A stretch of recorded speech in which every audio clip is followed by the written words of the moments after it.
1,76,209 रुपये आणि 25 पैसे एवढी कपात केलेली आहे आणि त्याचे पैसे आतापर्यंत त्यांनी परत दिलेले नाही. तर मी कालच या दोन्ही शेतकऱ्यांना बोललो. त्यांनी सांगितलं की आम्ही 500 रुपयाच्या बॉन्डवर काहीही लिहून दिलेलं नाही. मला असं वाटतं की फोर्जरी करून काही डॉक्युमेंट्स कारखान्याने तयार केले आहेत. तर माझी आपल्याला एकच विनंती आहे की या प्रकरणाची उच्चस्तरीय चौकशी करावी आणि प्रशासक कारखान्यावर लावावा. एक तर आम्हाला पैसे परत करा किंवा जर पैसे परत करत नसाल तर आम्हाला आत्महत्या करण्याची परवानगी द्या.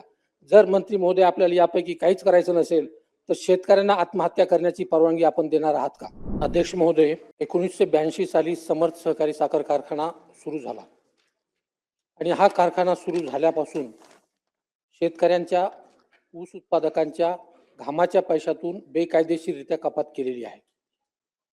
माननीय मंत्री यांनी जे लेखी उत्तर आता दिलेलं आहे त्यामधली माहिती ही अपूर्ण आहे आणि सभागृहाची दिशाभूल करणारी आहे.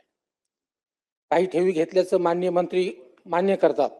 उदाहरणार्थ बिगर सभासद दीर्घ मुदत ठेवी, पूर्व हंगामी ठेवी आणि कोजन ठेवी. परंतु या व्यतिरिक्त कपात केलेल्या ज्या ठेवी आहेत किंवा रकमा आहेत याचं व्यवस्थित ब्रीफिंग माननीय मंत्री महोदयांना झाल्याचं दिसत नाही आणि म्हणून हे उत्तर अपूर्ण आहे. या व्यतिरिक्त ज्या रकमांचं कपात झालेली आहे त्याच्या पावत्या आणि पुरावे माझ्याकडे आहेत. त्या मी आता हे प्रश्न संपल्यानंतर मंत्री महोदयांना देतो. यामध्ये कशा पद्धतीच्या कपाती यांनी केलेल्या आहेत? त्यांना काही खाजगी संस्था विकसित करायच्या होत्या आणि या खाजगी संस्था विकसित करण्यासाठी म्हणून शेतकऱ्यांच्या ऊसाच्या बिलातून पैसे कापले गेले. उदाहरणार्थ मत्स्योदरी शिक्षण संस्था आणि खोलेश्वर ट्रस्ट. मंत्री महोदय यांनी उत्तरामध्येच मान्य केलेलं आहे की खोलेश्वर ट्रस्ट ही खाजगी ट्रस्ट आहे आणि याचा कारखान्याशी काही संबंध नाही. परंतु जर कारखान्याशी संबंध नाही तर मग ऊसाच्या बिलातून या ट्रस्टसाठी कशासाठी पैसे कापले हे काही कळत नाही. त्यांनी दुसरा सागर सहकारी साखर कारखाना सुरू केला आणि हा सागर सहकारी कारखाना सुरू करण्यासाठी त्यांनी सभासदांच्या ऊस बिलातून पैसे कापले. त्यांना दुसरा कारखाना सुरू करायचा होता. 2च मिनिटं प्रश्न विचारा, पॉइंटेड प्रश्न विचारा. नाही 2च मिनिट. त्यांना सुरू करायचं जर असेल तर ऊस बिलातून पैसे का कापता? शेअर्स त्यांनी घ्यायला पाहिजे.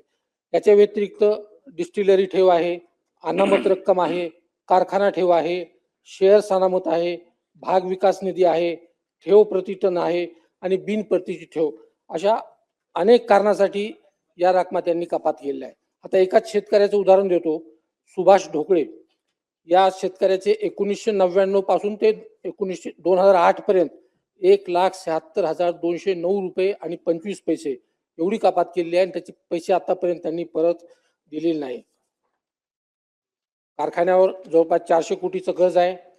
कारखाना लोकांच्या शेअर्स मधून गोळा झालेला आहे आणि या कर्जाचं आणि शेतकऱ्याकडून कापलेल्या पैशाचं विनियोजन कशा पद्धतीने झालं याची चौकशी होणं प्रश्न घ्या. आता कर्मचाऱ्यांचे वेतन आणि जीपीएफही दिले जात नाही. प्रश्न घ्या. प्रश्न मांडा. या संदर्भात मंत्री महोदयांना माझे 5 स्पेसिफिक प्रश्न आहेत. या विषयात राजकारण करण्याची इच्छा नाही. शेतकऱ्यांचा जिव्हाळ्याचा प्रश्न आहे. न्याय मिळावा एवढी एक माफक अपेक्षा आहे. ऊस बिलातून बेकायदेशीर कपात केलेले पैसे आणि त्यांचं विनियोजन आणि कारखान्याचा आर्थिक गैरव्यवहार यासाठी एक्सटर्नल एजन्सीकडून आपण फॉरेन्सिक ऑडिट करणार आहोत का? याची उच्चस्तरीय चौकशी आपण करणार आहोत का? कारखान्यावर प्रशासक आपण नेमणार आहोत का? कपात केलेल्या शेतकऱ्यांचे पैसे व कर्मचाऱ्यांची वेतन वेळ परत कधी करणार आहोत? आणि अध्यक्ष महोदय, शेतकऱ्यांनी शेवटी 12 एप्रिल 2025 रोजी या देशाचे सहकार मंत्री माननीय अमित शहा यांना पत्र लिहून निवेदन देऊन असं कळवलंय की एक तर आम्हाला पैसे परत करा किंवा जर पैसे परत करत नसाल तर आम्हाला आत्महत्या करण्याची परवानगी द्या. जर मंत्री महोदय आपल्याला यापैकी काहीच करायचं नसेल तर शेतकऱ्यांना आत्महत्या करण्याची परवानगी आपण देणार आहात का? मंत्री महोदय. अध्यक्ष महोदय, हिकमत उडान साहेबांनी विचारलेला प्रश्न लक्षवेधी समर्थ साखर कारखान्याच्या संदर्भात प्रश्न आहे.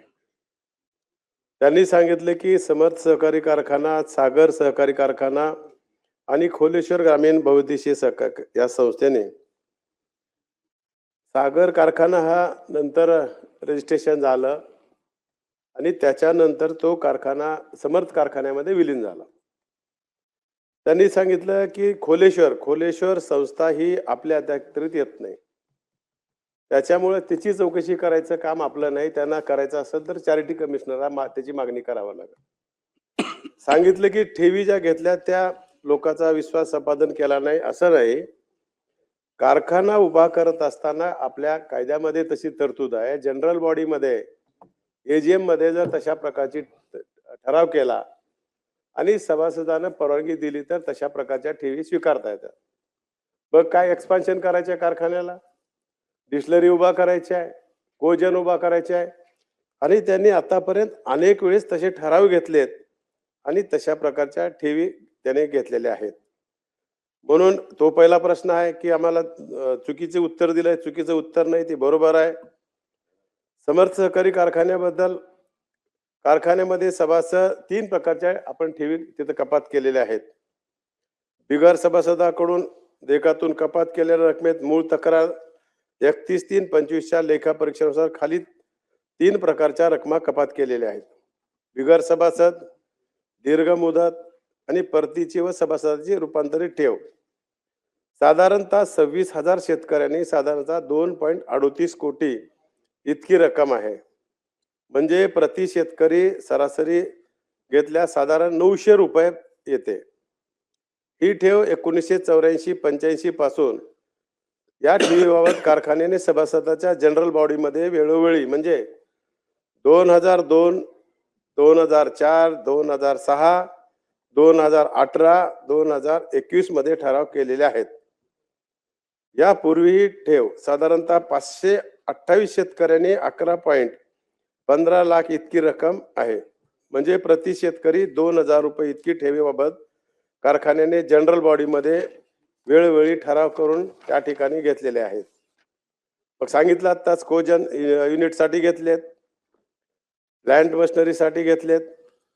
2018 नंतर कोणत्याही रकमेची कपात करण्यात आलेली नाही.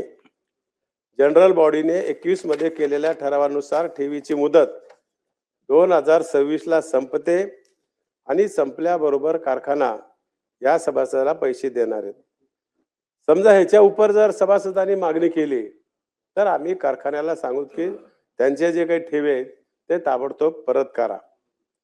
अशा प्रकारचं हे आपल्याकडे उत्तर आहे. आणि कोणत्याही प्रकारची तक्रार या ठिकाणी कपात केलेली आहे. 3 लोकांची रक्कम कारखान्याकडे प्रलंबित नसल्याने दिसून येते. 2 व्यक्ती दगडू नाटकर आणि राधाकृष्ण ठोकळे 2 लोकांनी सर्व तक्रारी मागे घेतल्यात असं 500 रुपयाच्या बॉन्ड पेपरवर लिहून दिलंय. त्यांनी सांगितले की कलेक्टर ऑफिसला हे उपोषणाला बसले होते. कलेक्टर ऑफिसला बसले नव्हते, कारखान्यावर बसले होते. आणि याच्या उपर जर शेतकरी मागत असतील पैसे तर आम्ही कारखान्याला निर्देश देऊ की त्यांचे पैसे परत करा. चला पुढे बोला. एक शेवटचा. मंत्री महोदयांनी आत्ताच सांगितलं की फक्त 3 प्रकारच्या ठेवी त्यांनी घेतलेल्या आहेत. परंतु माननीय मंत्री महोदय, मी आधीच सांगितले की या 3 ठेवीच्या व्यतिरिक्त डिस्टिलरी ठेव, अनामत रक्कम, कारखाना ठेव, शेअर्स अनामत, भाग विकास निधी, ठेव प्रतिटन, बिन परतीची ठेव, मत्स्योदरी शिक्षण संस्थेसाठी ठेव, खोलेश्वर ट्रस्टसाठी ठेव, या सुद्धा ठेवी त्यांनी घेतलेल्या आहेत. याचा उल्लेख कुठेही आढळत नाही. आणि आपण जे सांगितलं की शेतकऱ्यांनी 500 रुपयाच्या बॉन्डवर लिहून दिलं आहे, तर मी कालच या दोन्ही शेतकऱ्यांना बोललो. त्यांनी सांगितलं की आम्ही 500 रुपयाच्या बॉन्डवर काहीही लिहून दिलेलं नाही. मला असं वाटतं की फोर्जरी करून काही डॉक्युमेंट्स कारखान्याने तयार केले आहेत. तर माझी आपल्याला एकच विनंती आहे की या प्रकरणाची उच्चस्तरीय चौकशी करावी आणि प्रशासक कारखान्यावर लावावा. अध्यक्ष महोदय, या 3 ठेवी व्यतिरिक्त अन्य काही कपात असल्यास आता कोणती? चर्चा आणि माहिती घेऊन आवश्यकते असल्यास चौकशी करण्यात येईल. त्यांनी दुसरं सांगितलं की कारखान्यावर प्रशासक नेमावा. मराठवाड्यामध्ये 70 कारखाने आहेत अध्यक्ष महोदय. त्याची आणि 20 वर्षापासून लेखा परीक्षण अवर्ग आहे. मराठवाड्यामध्ये जे काही चांगले कारखाने चालतात, मांजरा कारखाना असेल, भाऊराव कारखाना असेल आणि समर्थ कारखाना आहे. अनेक वेळेस त्याला बक्षिसाने सन्मानित केलेलं आहे.